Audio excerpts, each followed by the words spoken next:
Welcome to my YouTube channel Ganji Amarender. ఈ వీడియోలో similar triangles chapter నుంచి ప్రీవియస్ పాలిసెట్ నందు అడిగిన ప్రాబ్లమ్స్కి సొల్యూషన్ చూద్దాం. ముందుగా ఇక్కడ బేసిక్ ప్రొపోర్షనాలిటీ థియరం, దాన్ని తేల్స్ థియరం అంటాం. దాని యొక్క స్టేట్మెంట్ని criteria for similarity of triangles AAA, SSS, SAS, areas of similar triangles మీద ఒక థియరం. ఏంటి, the ratio of the areas of two similar triangles is equal to the ratio of the squares of their corresponding sides. ఓకేనా, ఇవి Pythagoras theorem. ఇవన్నీ statements ఇక్కడ రాయడం జరిగింది. వీటి మీద ప్రతి ఒక్క విద్యార్థికి మంచి అవగాహన ఉంటేనే ఈ ప్రాబ్లమ్స్ ఈజీగా చేయగలుగుతాడు. ఓకేనా, ఫస్ట్ టీఎస్ పాలిసెట్ 2018 నందు అడిగిన ప్రాబ్లమ్స్కి సొల్యూషన్ చూద్దాం. In a triangle ABC DE parallel to BC, AD is equal to x, DB is equal to x minus 2, AE is equal to x plus 2 and EC is equal to x minus 1. Then x direct మనకు basic proportionality theorem ద్వారా మనం చేయొచ్చు. And DE is parallel to BC అన్నాడు. So ఏమవుతుంది, AD by DB is equal to AE by EC మనం ఇక్కడ రాస్తాం కదా. సో ఇక్కడ ఆప్షన్స్ ఏమి ఇచ్చింది, first option 1, second option 2, third option 3, fourth option 4. మనము X by X minus 2 is equal X plus 2 by X minus 1. ఓకేనా అని క్రాస్ మల్టిప్లై చేసేసి ఎక్స్ వాల్యూ సింప్లిఫై చేసి ఎక్స్ వాల్యూ కనుక్కుంటే సరిపోతుంది. సో దాన్ని నేను X by X minus 2 is equal X plus 2 by X minus 1 రాసుకోకుండా నేను చేస్తున్నాను జస్ట్ దీన్ని మల్టిప్లై చేస్తున్నాను. ఎక్స్ ఇంటూ ఎక్స్ మైనస్ 1 అదైనా ఇదైనా same, X into X minus 1 is equal X minus 2 into X plus 2 అంటే ఏ మైనస్ బి ఇంటూ ఏ plus B అంటే ఏ square minus B square అంటే ఏమవుతుంది రాద్దాం, X minus 2 into X plus 2 అంటే ఇది ఎక్స్ స్క్వేర్ మైనస్ ఎక్స్, ఏ minus B into ఏ plus B, ఏ square minus B square అంటే X square అంటే ఏ square means X square, B square means minus 2 square, so 2 square means 4. ఓకేనా, చూడండి ఈ x square cancel, minus x is equal to minus 4, దీని నుంచి x value ఏమవుతుంది, x is equal to 4. So నా minus one cancel, minus one cancel చేస్తే x is equal 4 వస్తుంది. That is fourth option. ఓకేనా, second problem, which of the following are not the sides of a right angle triangle. ఓకేనా, చూడండి right angle triangle యొక్క sides కానివి ఇందులో చూడండి Pythagorean triplets ఏవైతే కావో అవే రైట్ యాంగిల్ ట్రయాంగిల్ యొక్క సైడ్స్ కావు. చూడండి 9 స్క్వేర్ ప్లస్ 12 స్క్వేర్ ఏమవుతుంది, 15 స్క్వేర్ అంటే 225, 12 స్క్వేర్ అంటే 144, 144 ప్లస్ 81 అంటే ఇది ఏమవుతుంది పైథాగరన్ ట్రిప్లెట్స్ అవుతాయి. కాబట్టి these are the sides of right angle triangle. ఓకేనా, చూడండి 9, 5, 7 ఉంది. 9 స్క్వేర్ అంటే 81, 5 స్క్వేర్ అంటే 25 ప్లస్ 7 స్క్వేర్ అంటే 49. వీటి యొక్క సమ్, ఈ రెండింటి యొక్క some 5 square plus 7 square is not equal to 9 square కదా. 9 స్క్వేర్ అంటే 81, 5 స్క్వేర్ అంటే 25 ప్లస్ 49, 7 స్క్వేర్ అంటే 49 కదా. కాబట్టి 49కి 25 కలిపితే ఏమవుతుంది 54, 74 అవుతుంది. కాబట్టి 9 స్క్వేర్ చూడండి square of any one side is not equal to sum of the squares of other two sides. ఈ రెండు కావు కాబట్టి ఇది కాదు. ఏంటి రైట్ యాంగిల్ ట్రయాంగిల్ సైడ్స్ ఇవి కావు. చూడండి 3 square plus 4 square equal 5 square అవుతుంది. Root 5 square equal 2 square plus 1 square అవుతుంది. కాబట్టి ఇవన్నీ కూడా అవుతున్నాయి కానీ ఇది కావు. ఏంటివి రైట్ యాంగిల్ ట్రయాంగిల్కి సైడ్స్ కాబట్టి సో సెకండ్ ఆప్షన్ అనేది ఆన్సర్ అవుతుంది. ఓకేనా, మనం పైథాగరన్ ట్రిప్లెట్స్ గురించి మనం సపరేట్ ఒక వీడియోలో మొత్తం దాని గురించి ఎక్స్ప్లెయిన్ చేస్తాం. Okay, third problem, height of an equilateral triangle whose side is X. ఓకేనా, డైరెక్ట్ ఫార్ములా అడిగింది ఇక్కడ.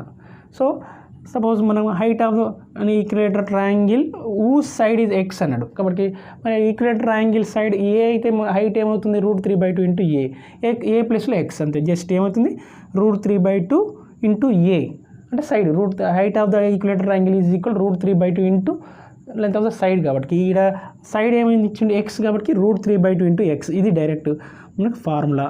So first option. ఓకేనా, next fourth, in a triangle ABC తీసుకోవడం జరిగింది. D, E and F are mid points of the sides AB, BC, CA respectively. అంటే so D is the mid point of AB, E is the mid point of BC and F is the mid point of AC అనమాట. So అయితే then ఏం find out చేయాలి, area of triangle DEF area is to area of triangle ABC ఇలా ఉంటుంది అన్నాడు. ఓకేనా. చూడండి మనం ఏబిసి అనే ట్రయాంగిల్ తీసుకున్నాము. D is the mid point of AB, E is the mid point of BC, F is the mid point of AC. So వీటిని join చేస్తే డీని ఈని, డీని ఎఫ్ని, ఈని ఎఫ్ని కలిపితే మనకి ఏమొస్తుంది, ఈ మిడ్ పాయింట్స్ని కలిపితే డిఎఫ్ అనే ట్రయాంగిల్ ఏర్పడుతుంది, ఫామ్ అవుతుంది. అయితే చూడండి ఇప్పుడు ఈ మిడ్ పాయింట్స్ని జాయిన్ చేస్తే ఇది ఏమవుతుంది, ఈ డిఎఫ్ అనే లైన్ సెగ్మెంట్ ఏం చేస్తుంది, ఈ ఏబి ఏసీలని ఎలా ఏడీ by DB is equal to same రేషియోలో డివైడ్ చేస్తుంది కదా. అంటే మిడ్ పాయింట్ కాబట్టి ఏడీ by DB is equal 1, AF by FC కూడా 1 అవుతుంది. అప్పుడు ఏమవుతుంది, by basic proportionality theorem, converse of basic proportionality theorem ద్వారా ఏంటి, converse of basic proportionality theorem ద్వారా ఏం చెప్పొచ్చు, DF is parallel to BC అనొచ్చు కదా. Converse of basic proportionality theorem ఏంటి అంటే ఒక లైన్ అనేది ట్రయాంగిల్ ఏబీసీలోని 2 సైడ్స్ని సేమ్ రేషియోలో డివైడ్ చేస్తే then the line is parallel to third side అనమాట. మనకు బీపీటీ ఏంటి, if a line drawn parallel to one side of a triangle it divides the other 2 sides in the same ratio కదా. దాని converse of BPT ఏంటి అని చెప్తుంది అంటే ట్రయాంగిల్లో ఒక లైన్ని డ్రా చేసినప్పుడు అది ఈ 2 సైడ్స్ని ఒకే రేషియోలో డివైడ్ చేస్తే, సేమ్ రేషియోలో డివైడ్ చేస్తే అది థర్డ్ సైడ్కి ప్యారలల్గా ఉంటుంది. కాబట్టి ఈ డిఎఫ్ అనేది ఏమవుతుంది, ఏబీని ఏసీని ఒకే రేషియోలో డివైడ్ చేస్తుంది. అంటే AD by DB is equal, ఒకటి రాసుకుందాం, AD by DB is equal AF by FC కదా. ఎందుకు, ఇవి మిడ్ పాయింట్స్ కదా. D is the mid point of AB, F is the mid point of AC. కాబట్టి డిఎఫ్ అనేది ఏం చేస్తుంది, ఈ 2 సైడ్స్ సేమ్ రేషియోలో డివైడ్ చేస్తుంది. కాబట్టి DF is parallel to DF ఏమవుతుంది, ప్యారలల్ టు బీసీ అవుతుంది. డిఎఫ్ ప్యారలల్ టు బీసీ అవుతుంది. Same way EF is parallel to AB అవుతుంది. Next DE parallel to AC అవుతుంది. ఓకేనా. ఎందుకు, సేమ్ ఇదే concept by converse of basic proportionality theorem ద్వారా డిఈనేమో ఏసీకి ప్యారలల్ ఉంటుంది, ఈఎఫ్ ఏమో parallel to AB, DF parallel to BC. అప్పుడు ఒకటి తీసుకున్నట్లయితే ఏమవుతుంది, బీడిఎఫ్ఈ ఏమవుతుంది, ప్యారలోగ్రామ్ అవుతుంది. బీడిఎఫ్ ప్యారలోగ్రామ్ అయితే దిస్ ట్రయాంగిల్ ఏమైతే కాంగ్రెంట్ అవుతాయి. ఓకేనా. మళ్ళీ దిస్ ట్రయాంగిల్ ఇది ఏమవుతుంది, ఇది కూడా ప్యారలోగ్రామ్ అవుతుంది. ఈ రెండు కూడా కాంగ్రెంట్ అవుతుంది. మళ్ళీ ఇది ఏమవుతుంది, ప్యారలోగ్రామ్ అవుతుంది. ఈ రెండు కూడా కాంగ్రెంట్ అవుతున్నాయి, కాంగ్రెంట్ ట్రయాంగిల్స్ అవుతాయి, కాంగ్రెంట్ ట్రయాంగిల్స్. ఓకేనా. కాంగ్రెంట్ అయినప్పుడు so area of 2 congruent triangles is equal. So this area of this triangle is equal this triangle, area of this triangle is equal area of this triangle, area of this triangle is equal area of this triangle. So area of triangle ABC, దీని నుంచి ఏం రాయొచ్చు, therefore area of triangle ABC is, ఇక్కడ ఏం రాస్తున్నా, area of triangle ABC is equal 4 times of ఈ ఉన్న ఏరియాని 4 టైమ్స్ కదా, 4 times of area of triangle DEF.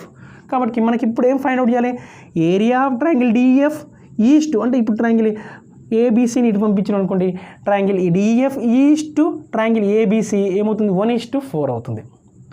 DEF is to దీని నుంచి మనం దీన్ని ఇటు పంపించేస్తే ఇది క్రాస్ మల్టిప్లై చేస్తే 1/4 is equal triangle area of triangle DF by triangle area of triangle ABC is equal 1/4. That is area of triangle DF is to area of triangle ABC is equal to 1:4. That is first option అవుతుంది. ఓకేనా. అంటే దీని యొక్క area ఎంత, ఇది X అయితే దీని area X square unit అనుకోండి. Area of triangle DF is X square unit. Then area of triangle ABC ఏమవుతుంది, దీనికి 4 టైమ్స్ ఉంటుంది. కాబట్టి ఇక్కడ రేషియో దేనికి అడిగిండు, ratio of the area of triangle DF and area of triangle ABC అడిగింది కాబట్టి 1:4. ఓకేనా. నా 5th క్వశ్చన్ టిఎస్ పాలిసెట్ 2017లో అడిగిన problem. In the figure if MN is parallel to BC, AN is equal 3, NC is equal 18, MB is equal 24, then AM same ఏంటి, మళ్ళా basic proportionality theorem ప్రకారం ఏంది, this is line parallel to, if a line is drawn parallel to one side of a triangle that divides the other 2 sides in the same ratio. ఓకేనా. కాబట్టి దాని statement నుంచి ఏమైనా రాసుకోవచ్చు, AM by MB is equal AN by NC. Okay. So AM by MB is equal to AN by NC. AM value we have to find. ఎంబీని cross multiply చేస్తున్నా. MB value ఏంటి 24, AN అంటే 3, ఎన్సి 18 into MB value 24 కదా, cross multiply చేస్తుంది డైరెక్ట్గా. చూడండి 3 1 జా 3 6 జా 6 1 జా 6 4 జా. So AM is equal what 4 అంటే AM is equal 4 means second option.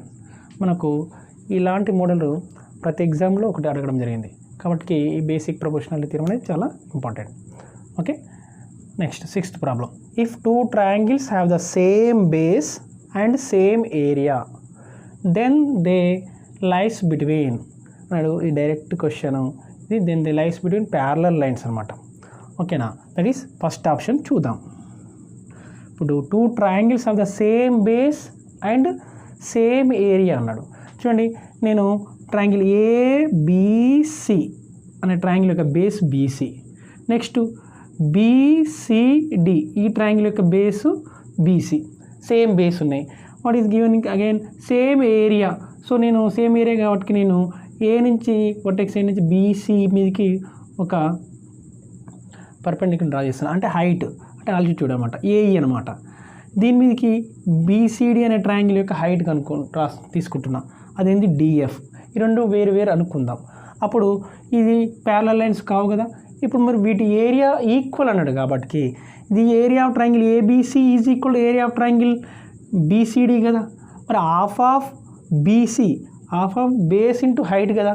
దీని యొక్క base into height AE half ఏమవుతుంది, half ABC triangle area of BC into height ఏంది ఈ ట్రయాంగిల్ యొక్కది ఏఈ.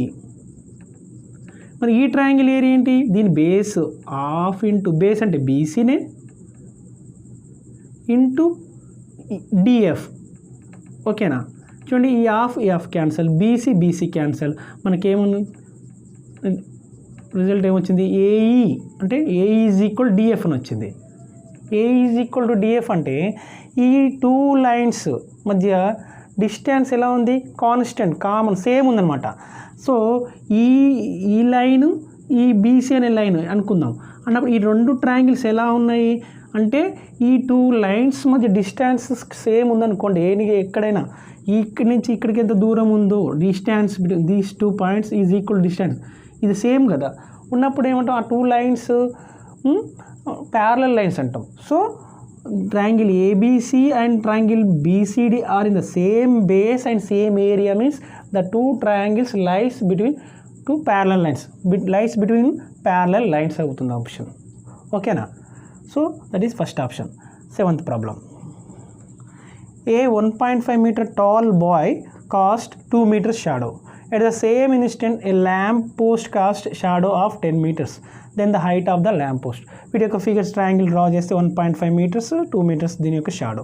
ఇక్కడ ల్యాంప్ పోస్ట్ హైట్ ఎంతనో తెలియదు, దీనిది షాడో మాత్రం 10 meters. మనకు ఈ triangle ABC and triangle XYZ అనేవి ఏమవుతాయి, మనము వీటి ఫిగర్స్ మనం ఈ విధంగా డ్రా చేసుకున్నాం. ఇవి ఎలా ఉంటాయి, ఇవి 2 figures ఆర్ సిమిలర్. సో మనకి ఇక్కడ ఇలా ఇచ్చినప్పుడు కరస్పాండింగ్ సైడ్స్ అనేది సేమ్ రేషియో. సో ఈ ABC triangle ABC similar to triangle XYZ కాబట్టి మనం ఏం ఫైండ్ అవుట్ చేయాలి, XY అనేది ల్యాంప్ పోస్ట్ హైట్ కాబట్టి XY బై దీని corresponding side AB is equal to shadow of the lamp post by shadow of the వైది. ఓకేనా, రేషియో తీసుకోవాలి. These 2 triangles are similar. So మనము XY by AB is equal to YZ by BC. So దీని నుంచి XY is equal to ఏమవుతుంది, YZ value ఎంత, YZ is equal to 10, BC value ఎంత 2, AB value 1.5. Cross multiply చేస్తున్నా, same ఇక్కడ cross multiply చేసినాం కదా 1.5. సో 5 2 1 జా 2 5 జా ఏమవుతుంది 5 into 1.5. 5 into 1.5 means 7.5. So height of the lamp post is 7.5 meters. Second option. మనకు ఒకటి ఇలా బాయ్ అని ఇలాంటి ప్రాబ్లము, ఈ టైప్ అంటే ఇలాంటి మోడల్ ప్రాబ్లము మరి ఇలాంటి model problems basic proportionality theory మీద ప్రతి ఎగ్జామ్లో ఒక క్వశ్చన్ అనేది రావడం జరుగుతుంది. ఓకేనా. నా 8th problem. In the figure X is equal dash. ఈ ఫిగర్ ట్రయాంగిల్ ఏబీసీ ఇచ్చిండు. X is an exterior angle of a triangle ABC. అయితే ఎక్స్ అనే యాంగిల్ ఎంత? ఎక్స్ అని ఇక్కడ ఆప్షన్ 45 degrees ఫస్ట్ యాంగిల్, ఫస్ట్ది. Second 135 degrees, third option 90 degrees, fourth option 55 degrees. మనకు ఏం తెలుసు? ఈ ట్రయాంగిల్ ఏబీసీ అయితే యాంగిల్ ఈ ఎక్స్ ఏమవుతుంది? ఈ ట్రయాంగిల్కి ఎక్స్టీరియర్ యాంగిల్ అవుతుంది. ఓకేనా. మనం ఎనీ వన్ సైడ్ని ఎక్స్టెండ్ చేస్తే మనకి ఏమవుతుంది? ఎక్స్టీరియర్ యాంగిల్ ఫామ్ అవుతుంది. మనకేం తెలుసు? Exterior angle of triangle ABC is equal to this angle is equal to sum of its opposite interior angles. ఓకేనా. కాబట్టి ఈ angle x is equal to ఏంటి? Sum of its opposite interior angles. So 80 + 55 ఏమవుతుంది? X is equal to 135 degrees. So that is second option. Easy problem. ఓకేనా. Next 9th 10th ఇవి 2018లో అడగడం జరిగింది. చాలా సింపుల్ ప్రాబ్లమ్స్ ఇవి. ఓకేనా. The number of angles in a triangle is. Triangle ఎన్ని angles ఉంటాయి అంటే first option 3, second option 4, 5, third option, fourth option 6. So మనకు ఇది బాగా తెలుసు. ఫస్ట్ ఆప్షన్ ఎన్ని యాంగిల్స్ ఉంటాయి? 3 యాంగిల్స్ ఉంటాయి. ట్రై అంటేనే 3 కదా. 2018 ఇంకొక simple question. The area of the triangle having the sides 3 centimeters, 4 centimeters, 5 centimeters. ఇవి ఈ సైడ్స్ గల ట్రయాంగిల్ యొక్క ఏరియా అన్నాడు. ఏంటి ఇవి? రైట్ యాంగిల్ ట్రయాంగిల్ యొక్క సైడ్స్ కదా. Length of the these are the lengths of the sides of right angle triangle. ఎందుకు? 5 square = 3 square + 4 square అవుతుంది కాబట్టి. ఓకేనా. కాబట్టి ఇది ఏమవుతుంది? దీని యొక్క ఏరియా అంటే ఇది 5, ఇది 3 అనుకుంటే, ఇది 4 అనుకుంటే ఏంటి? ఇది రైట్ యాంగిల్ ట్రయాంగిల్ కాబట్టి half base into height. Half base అంటే 3 into height 4. 2 1 = 2, 2 = so 3 2 = 6 square units. ఓకేనా. కాబట్టి స్క్వేర్ సెంటీమీటర్స్, ఇక్కడ సెంటీమీటర్స్ అని ఇవ్వడం జరిగింది కాబట్టి 6 square centimeters. So that is third option. ఓకేనా. ఇవి 3 4 5 అనేవి రైట్ యాంగిల్ ట్రయాంగిల్ యొక్క సైడ్స్ యొక్క లెన్స్ అవుతాయి. ఓకేనా. కాబట్టి నేను డైరెక్ట్గా ఇది రైట్ యాంగిల్ ట్రయాంగిల్ 5 అనేది length of the side of hypotenuse అవుతుంది. కాబట్టి మరి area of the right angle is half base into height కదా. 3 into base 4, 3 into 4 12, 12/2 is 6 square centimeters. So that is third option. Okay, thank you.